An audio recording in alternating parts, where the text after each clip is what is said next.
എന്താണ് ട്രീമാൻ സിൻഡ്രോം അഥവാ എപ്പിഡെർമോഡിസ്പ്ലാനിയ വെറിസിഫോർമിസ്? അപൂർവ ജനിതക രോഗമാണിത്. വളരെ അപൂർവമായൊരു പാരമ്പര്യ രോഗമാണ്.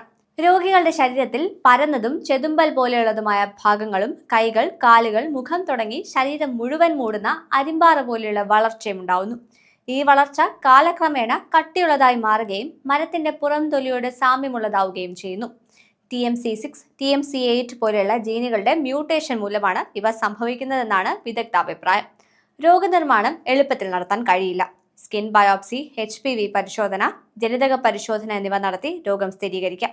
കുട്ടിക്കാലത്ത് തന്നെ പ്രത്യക്ഷപ്പെടുന്ന പാടുകൾ പ്രായത്തിനനുസരിച്ച് സങ്കീർണമാവുകയാണ് ചെയ്യുന്നത്. ഈ രോഗത്തിന് സ്ഥിരമായ ഒരു ചികിത്സ ഇല്ല എന്നതാണ് ഏറ്റവും വലിയ വെല്ലുവിളി. ശസ്ത്രക്രിയയിലൂടെ രോഗം ബാധിച്ച ഭാഗങ്ങൾ നീക്കം ചെയ്യുക, റെറ്റിനോയിഡുകൾ, പരീക്ഷണാടിസ്ഥാനത്തിലുള്ള ചില ആന്റിവൈറൽ ചികിത്സകൾ എന്നിവയൊക്കെയാണ് നിലവിൽ രോഗലക്ഷണങ്ങളെ കൈകാര്യം ചെയ്യാൻ ഉപയോഗിക്കുന്നത്. ലോകമെമ്പാടും 600-ൽ താഴെ കേസുകൾ മാത്രമാണ് ഇപ്പോൾ രേഖപ്പെടുത്തിയിട്ടുള്ളത്.